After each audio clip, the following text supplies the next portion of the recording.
Joining us on Ballot Boxing is a man that we talked to back during the primary election. He was running for a mayor under the Libertarian ticket, Mr. Nickolas Wildstar. Welcome back to KMJ. Hello, and thank you very much for having me on, Aaron. I appreciate it. Well, last time we had you on, we talked about a lot of different things, namely the diversion from the two-party system, Democratic and Republican, and kind of the platform of libertarians, if there's any unity amongst them at all. But today I wanted to have you on to talk about these latest developments in terms of reparations for the descendants of African American slaves. Our state assembly and Senate are working on a task force to basically study the idea of giving payments to those who are ancestors of slaves. You have a lot of thoughts on this. I've seen some things that you've said about it, so I figured you would be in a good position to talk about it. And that's what we're going to tackle today because it is a controversial, touchy subject. But right off the bat, what are your thoughts as somebody? Do you know yourself if you had relatives who were African American slaves? Well, I have done a bit digging into my past, unlike many African Americans here in the country. I have had the opportunity to do some diving into my ancestry and have had a DNA test done to, I guess, find out my, family line and more about my genealogy. And it seems as if my family goes back maybe 5-6 generations in the country of America. So with regards to those people that are here in America that are Black, not everyone is a descendant of slavery. You have some African Americans here that are second, third generational, whose parents maybe came over from a country in Africa back in the 80s or 70s or 60s even. So, but with regards to me personally, I have discovered that I do have African ancestry. So what comes to mind when you hear kind of broad statements being made by proponents of reparations saying that Black people universally are at a disadvantage because of the sin of slavery hundreds of years ago? What are some of the thoughts that come to mind for you at least? Well, it definitely plays a role into the economical prowess and thriving of the American economy. It has been built on slavery, and there has been discoveries of such businesses that have had some sort of slave activity, whether it be them issuing bonds or insurance bonds like Lehman Brothers, AIG, Aetna Insurance issued insurance bonds for slaves and paid off slave owners for slaves that were dead. So there were tons of companies that profited from it. Major banks in the U.S. like Bank of America, J.P. Morgan Chase, Wells Fargo. You had Nestle and Hershey, Tiffany and Co. And the U.S. government, even with the Tulsa massacre, that was, a killing here in America, where the National Guard was involved to assist racist white people, mobs of racist white people, to destroy over 35 blocks of businesses in Tulsa, Oklahoma. They helped them imprison over 6,000 Black Tulsans, and which again led to over 300 Black people being killed. So the U.S. definitely has its hands involved in the oppression of Black people, as well as benefiting off of their contributions financially. But when it comes to broad scaping programs that the government offers, immediately I think of it being a boondoggle, because you can look at what happened with or what's happening with the Native Americans, them being designated to certain tribes, only being given certain amounts of money, and them having the difficulty to actually receive those funds from government or have access to that land on the reservation. If they leave off the reservation, then now they technically have no rights. So it's a matter of, I guess, looking at the African American people in this country differently as far as their status, economical status, and there's better ways to level the playing field economically. If we stop the redistribution of wealth, collecting tax money from low income neighborhoods and spending it in wealthier neighborhoods, that would definitely help. We have that problem here in Fresno. Here, I've heard about it a lot during my mayoral campaign, and removing the bureaucratic barriers that prevent development, like occupational and business licensing, building permits. That way you can actually have a spring of new businesses that would pop up. You can end the redlining and redistricting practices that we know about that happen on the legislative level. So I personally would feel like restitution would be a better way of paying back money to those that have been affected by slavery, those African Americans, because it would hold responsible those that are actually guilty of such a thing, like those companies that I've named personally, instead of holding accountable every American taxpayer, because not all of us are guilty of it, and we shouldn't have to pay for someone else's wrongdoing. We're talking with Nickolas Wildstar, who was a Libertarian candidate for mayor here in Fresno and back in 2018 governor in the state of California. Nickolas, obviously this is a topic that I think always has to be approached with a great degree of sensitivity, because it is something that invokes a lot of emotional pain for a lot of people, and it can turn in a lot of times to a heated debate and oftentimes cause more harm than good. But I think the discussions that we're having about it now, at this point, have the potential to be constructive, but if history is any indication of the future, a lot of times things just get so heated out of hand that nothing beneficial comes from it. Do you think, given what's going on right now with the outrage, and rightfully so, over the death of George Floyd and police brutality and other things that people of color have historically suffered in this country, that this is going to be the time that a meaningful conversation about whether reparations are right or wrong, or whether there's institutional and systemic racism at play, that we're going to see something beneficial come from it, or is it likely to devolve, or does nobody know? Well, I believe it's a matter of the people maintaining pressure on their public representatives. I feel like it's a conversation that definitely needs to be had, especially when it comes to resolving race relations in this country and getting to a better place where we feel unified as a country. Right now, we're feeling more divided than ever, not only because of the killing of George Floyd, but people's feelings on the coronavirus, on immigration laws, etc. So when it comes to us coming together and being a united nation, how can we do that? And we just have to be honest about all of our feelings, all of our reservations. It's just like being in a relationship. The way that you resolve those problems and, strengthen your relationship with your partner is you air out any problems that you have. And I feel like once that conversation has been had, we're seeing it happen right now. But when it comes to civility, as far as moving forward, you can't respond with knee-jerk reactions to just throw money at the problem and expect it to go away.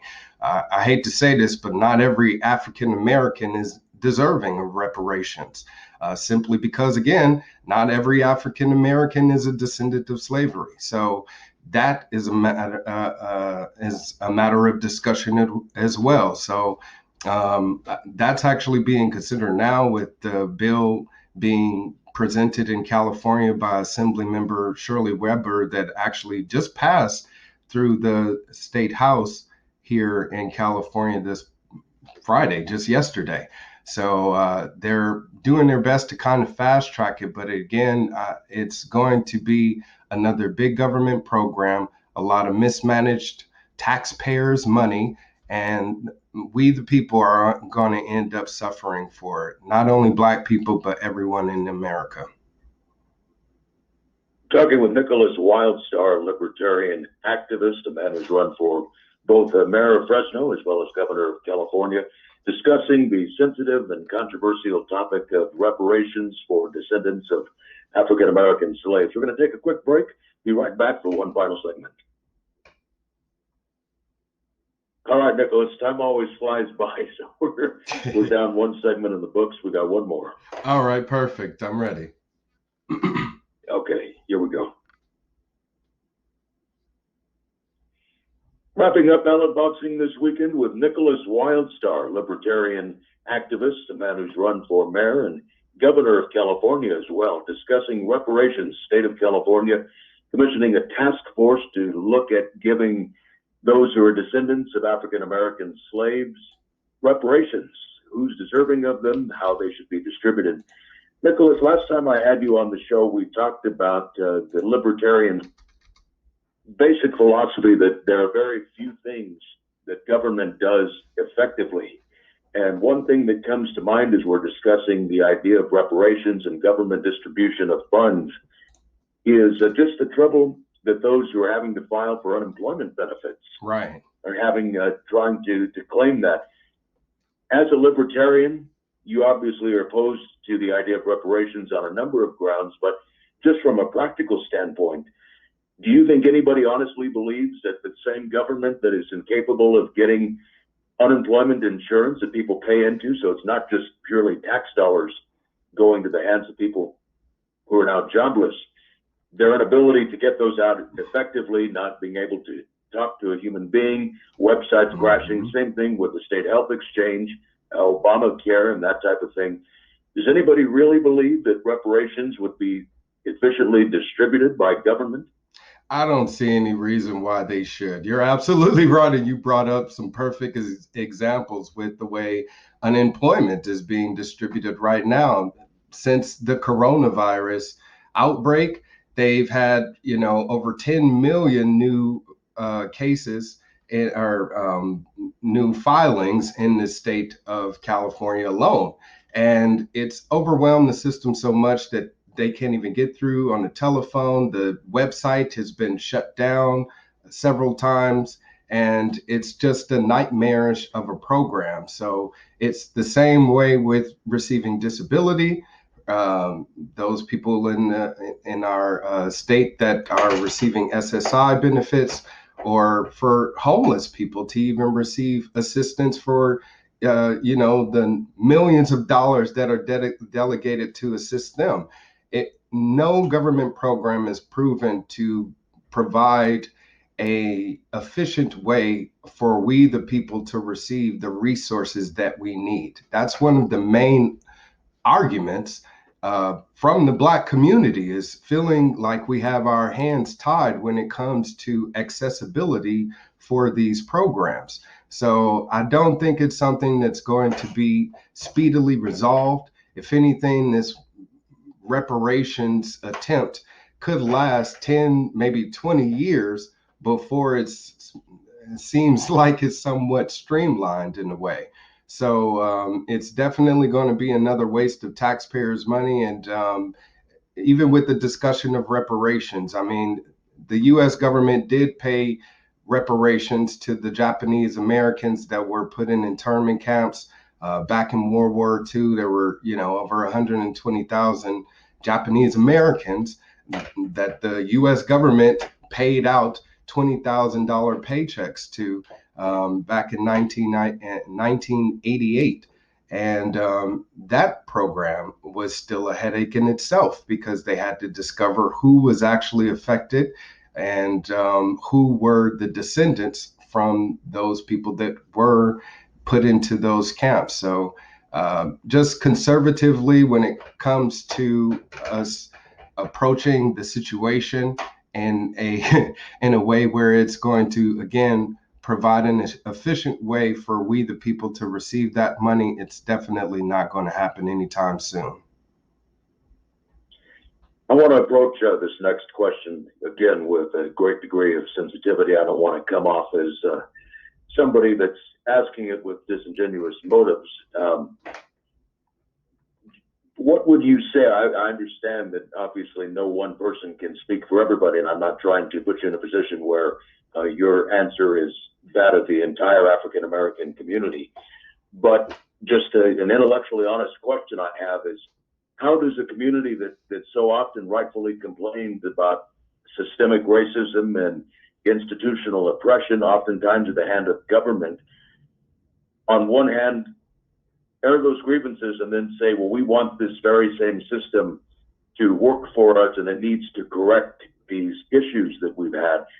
Would it not make more sense, at least to some degree, to kind of espouse the libertarian philosophy of, within reason, let people thrive and be successful by their own means? Would that not be more attractive than just having a bigger government with a different focus that ultimately ends at the bottom, just as the previous system has?